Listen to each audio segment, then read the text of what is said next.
जया बच्चन रेखा को अफेयर्स के लिए मशवरे दिया करती थीं। दोनों सहेलियां थीं। दुश्मनी की वजह अमिताभ बच्चन थे। रेखा को जितेंद्र ने भी धोखा दिया।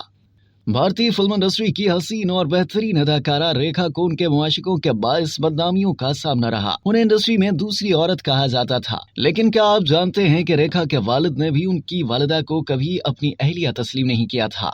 इसलिए रेखा की वालिदा को भी हमेशा दूसरी औरत समझा गया। रेखा की वालिदा भी एक सुपरस्टार थी। अदाकारा रेखा की जिंदगी पर लिखी गई किताब के मुताबिक रेखा को भी उनकी वालिदा की तरह बॉलीवुड के सुपरस्टार्स ने अपनी पहली मोहब्बत या इज्जत बनाने पर संजीदगी से गौर नहीं किया। जितेंद्र, विनोद मेहरा और करण कुमार जैसे अपने वक्त के बड़े अदाकारों ने रेखा से मुआशके के दौरान उन्हें वो इज्जत नहीं दी जिसकी वो हकदार थीं। जितेंद्र के साथ मुआशके से मुतालिक एक इंटरव्यू में रेखा ने कहा था कि जितेंद्र से मोहब्बत में उन्होंने बेहद खुलूस दिखाया, लेकिन जितेंद्र ने कभी उनके प्यार का जवाब सच्चे जज्बे से नहीं दिया। जब करण कुमार और रेखा का मुआशका चल रहा था, उस वक्त करण कुमार के वालिद को बॉलीवुड फिल्म प्रोड्यूसर्स कहा करते थे कि ये आपका बेटा किसके साथ घूमने लगा है। ताहम अमिताभ बच्चन के साथ मोहब्बत ने रेखा को यकसर बदल के रख दिया था। 70 की दिहाई के वक्त में रेखा के इंटरव्यूज देने का अंदाज मुख्तलिफ हो गया था और वो कहती थी कि उन्हें मोहब्बत ने तब्दील किया है, मगर अमिताभ ने कभी दुनिया के सामने अपने रिश्ते का इकरार नहीं किया। अमिताभ बच्चन की शादी के बाद उनकी अहलिया जया बच्चन को रेखा एक आंख नहीं भाती थी। 22 जनवरी 1980 को ऋषि कपूर और नीतू सिंह की शादी में बॉलीवुड सितारे शरीक हुए। वहाँ अमिताभ बच्चन अपने वालिदैन और अपनी अहलिया जया बच्चन के हमरा शिरकत की थी। लेकिन वहाँ जब रेखा जलवागर हुई तो सफेद साड़ी में मलबूस रेखा को हर आंख बगौर देखने लगी। सबसे ज्यादा तवज्जो रेखा की मांग में सजे सिंदूर ने हासिल की थी। तमाम कैमरों ने भी ऋषि कपूर और नीतू सिंह को छोड़कर रेखा के नए रूप को अपनी आंखों में महफूज कर लिया। नीतू और ऋषि की शादी की तकरीब में सिर्फ एक ही चर्चा रहा कि क्या रेखा ने शादी कर ली है। एक मारूफ बॉलीवुड मैगजीन ने लिखा था कि गैर शादीशुदा हसीनाएं फैशन के लिए भी फिल्मों में सिंदूर अपनी मांग में नहीं सजाया करती, लेकिन शायद रेखा अपनी मांग में सिंदूर सजाकर किसी को कोई पैगाम देना चाहती थी। शादी के मौके पर रेखा RK स्टूडियोज के गार्डन में तनहा खड़ी देखी गई थी। ताहम रेखा की निगाहें मुसलसल सिर्फ अमिताभ बच्चन का ताक़ुब करती नजर आईं। इसी शाम अमिताभ बच्चन अपना हाथ जख्मी कर बैठे थे और अपने हाथ पर पट्टी बांधकर शादी में आए थे। रेखा इसी बहाने अमिताभ की खैरियत दरियाफ्त करने उनके पास कुछ देर खड़ी हुई और इसी दौरान जया बच्चन को अपने आंसू छुपाते हुए भी देखा गया। खास बात यह है कि रेखा और जया एक जमाने में एक ही बिल्डिंग में रहा करती थी और दोनों अच्छी सहेलियां थीं। यहाँ तक कि जया खुद रेखा को उनकी मोहब्बतों के हवाले से मशवरे भी दिया करती थी। रेखा ने एक मर्तबा इंटरव्यू में बताया था कि फिल्म जंजीर की कामयाबी के बाद अमिताभ बच्चन से शादी करते हुए जया बच्चन ने उन्हें मदऊ नहीं किया था। अमिताभ और रेखा की प्रेम कहानी में असल मोड़ फिल्म दो अनजाने की शूटिंग के दौरान आया था। ये मोहब्बत खामोशी से चलती रही, लेकिन अमिताभ बच्चन ने हमेशा रेखा को सिर्फ साथी अदाकारा करार दिया। ताहम रेखा ने 90 की दिहाई से कबल अपने इंटरव्यूज में अमिताभ से अपनी मोहब्बत की जानिब इशारे दिए थे। अमिताभ और रेखा की एक साथ आखिरी फिल्म सिलसिला थी, जिसमें जया बच्चन भी मौजूद थी, जबकि फिल्म इन तीनों फनकारों की हकीकी जिंदगी की कहानी की तरह लग रही थी। 1982 में फिल्म कुली की शूटिंग के दौरान जख्मी होने के बाद अमिताभ बच्चन जब अस्पताल में जिंदगी और मौत की जंग लड़ रहे थे, उस वक्त रेखा ने अमिताभ बच्चन से अस्पताल में मुलाकात की बहुत कोशिश की, लेकिन उन्हें अमिताभ से मिलने नहीं दिया गया, जिसकी वजह जया बच्चन थी।